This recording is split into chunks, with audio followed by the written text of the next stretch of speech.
Welcome back to the news at 10. Let's quickly shift gears now as we take you to our Abuja studios where Yemisi Baye is standing by to take us through. Yemisi. Hello, Gimba. Great to see you and welcome to Abuja, the nation's capital, where the heat wave is indeed being felt. The wife of the president today presented 100 bags of rice and other relief items to internally displaced persons in Benue State.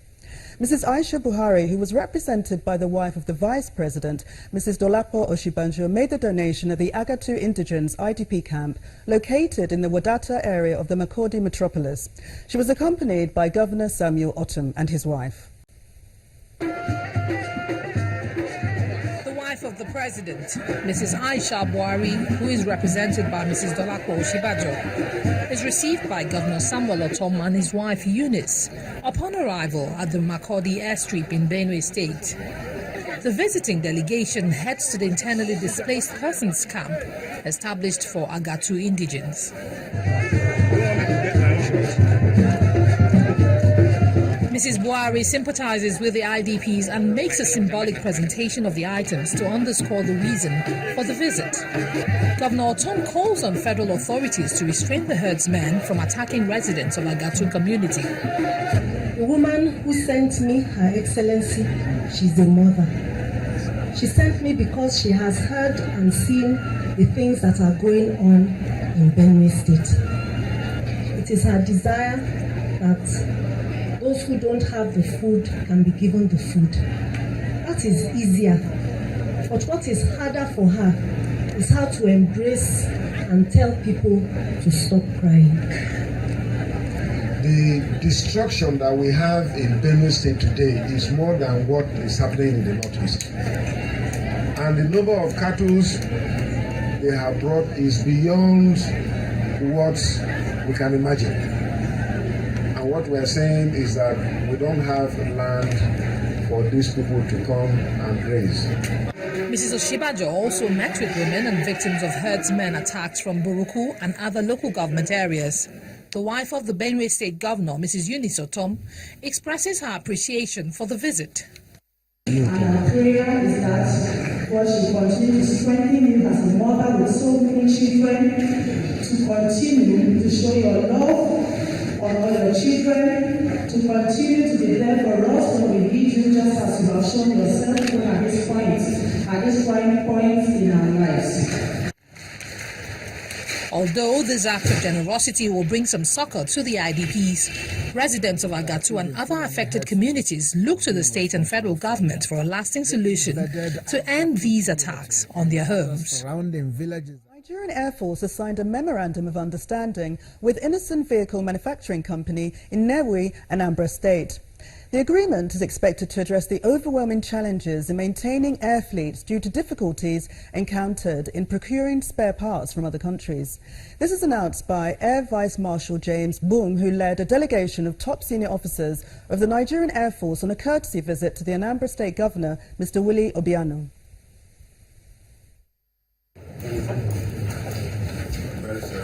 Senior officers of the Nigerian Air Force are gathered at the office of the Anambra State Governor, Willie Obiano.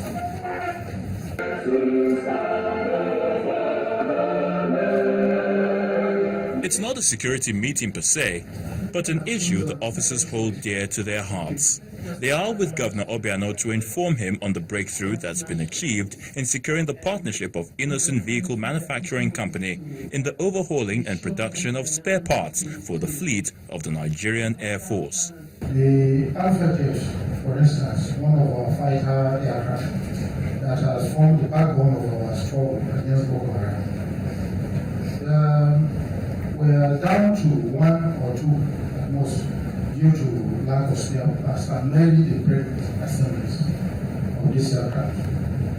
The Nigerian Air Force later discovered that you have in your state here Innocent Vehicle Maintenance Company at Nnewi, and that they are very capable of collaborating with the Nigerian Air Force to achieve the required standards of overhauling our brake assemblies.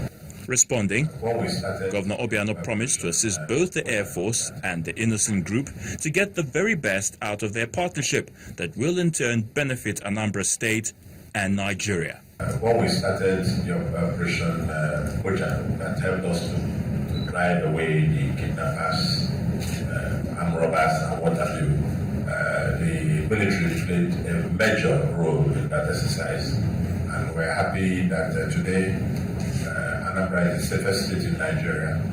Then this great initiative of yours to partner with Innocent Motors in helping you to, helping Nigerian Army to get some spare parts. But the little we have, we give from the bottom of our hearts.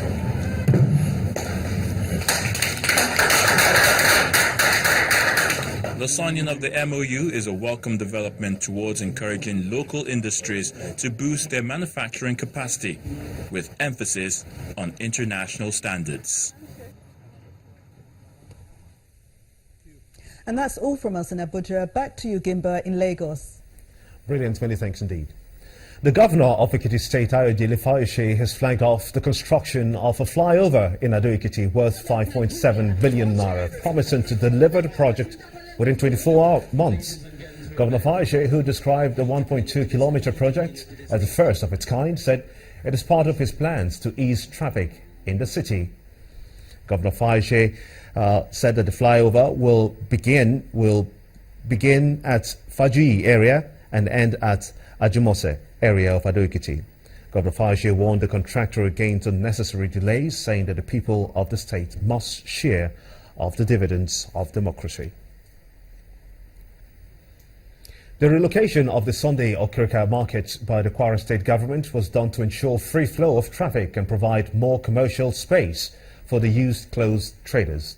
However, the traders seem not to like this new location as they express concern over distance and a plunge in sales volumes. Tonight, our community report takes a look at the plight of these traders. Now, you're talking.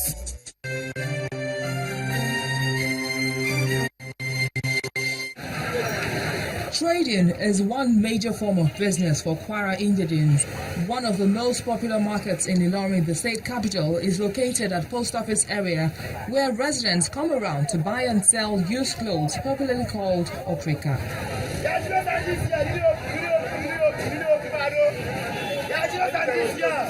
This market location at Post Office railway line always generates traffic, disturbing free movement of vehicles. Due to this fact, the state government took a bold step by relocating the traders to the new Kulende market, which is about 4 kilometers away.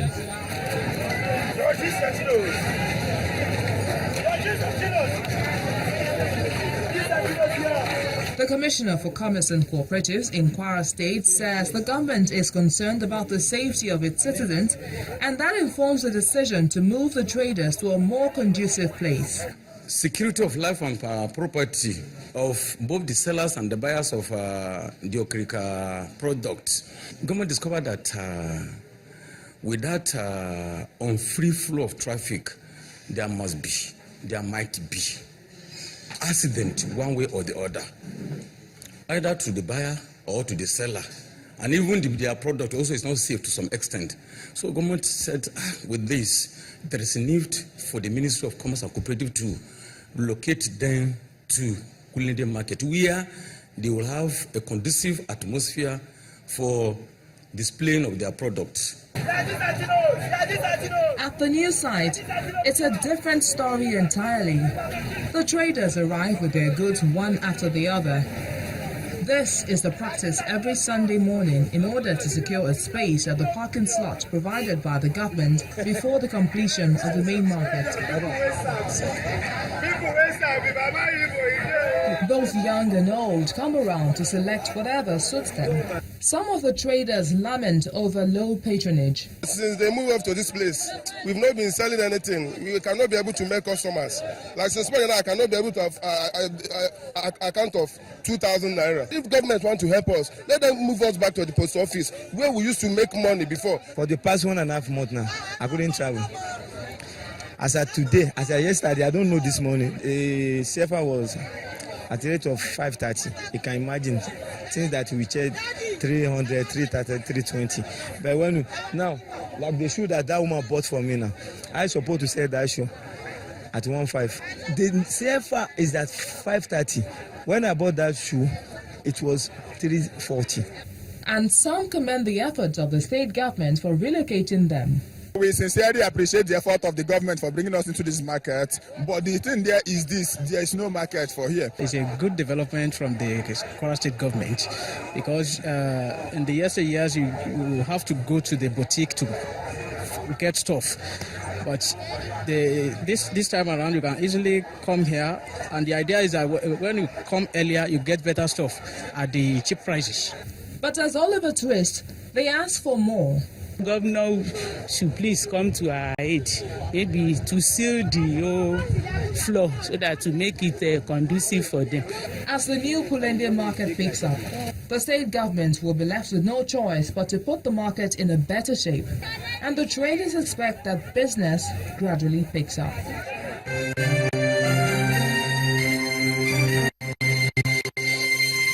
Etisalat, now you're talking.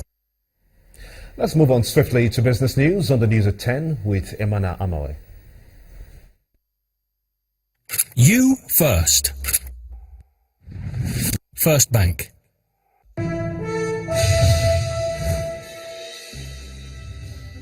Hello and welcome to Business News. The shut-in of crude oil production at Nigeria's Forcados terminal may remain until April.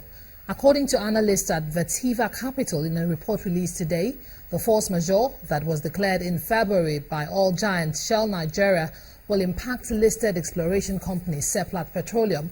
Seplat's crude production averaged 52,000 barrels a day before the Forcados terminal shut in.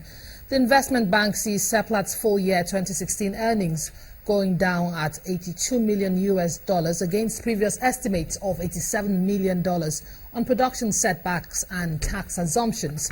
Seplat's target price has also revised lower from 374.88 naira per share to 272.65 naira. And the plans to make the Nigerian Stock Exchange a public company limited by shares like other PLCs appears to be gaining more attraction as some of the past presidents of the exchange met in Lagos today to discuss the demutualization project. The current president, Mr. Igboje Ike Imokwede, who briefed traders at the meeting, said the business leaders advised council members of the exchange on the initiative as well as the current market volatility. Ike Imokwede was speaking at the closing gong ceremony organized in honor of the past presidents, which 7 of them attended. And at the close of trade today, the Nigerian bourse shed more gains. The key benchmark index returned 0.52% lower. BC Adebayo has more.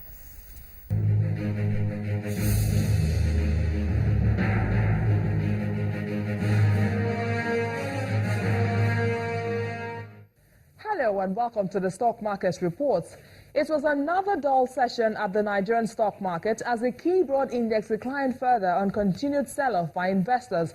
The all-share index lost 0.52% to end midweek session at 25,145.69, while market capitalization fell to 8.64 trillion naira.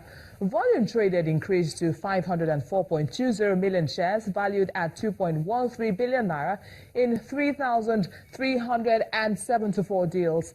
Livestock, Sterling Bank and United Capital were the top volume drivers for this session. Nigerian Breweries was the heaviest loser with 4.32%.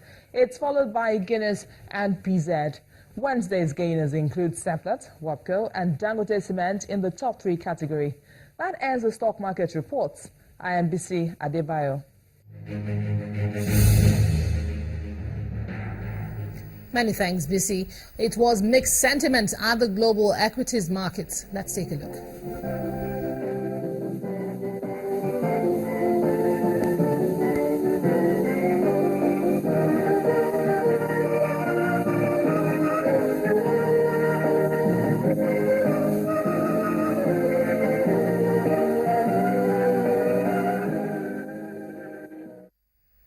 That's it on Business News tonight. I'm Emana Amawe. It's back to Gimba for the rest of the news at 10. You first. First Bank.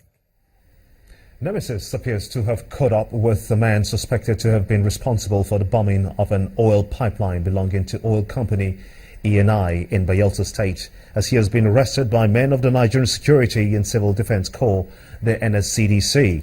The suspect, identified as Shimgali Perikiri, was said to have planted the explosive alongside 4 other men who are yet to be apprehended.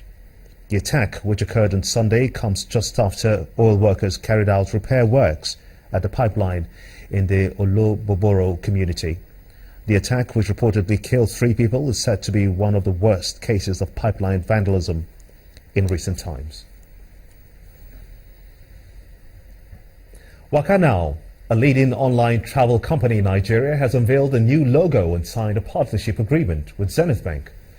This is aimed at providing technical support for the rollout of the brand to other parts of Africa, the United States, United Kingdom, and indeed the United Arab Emirates.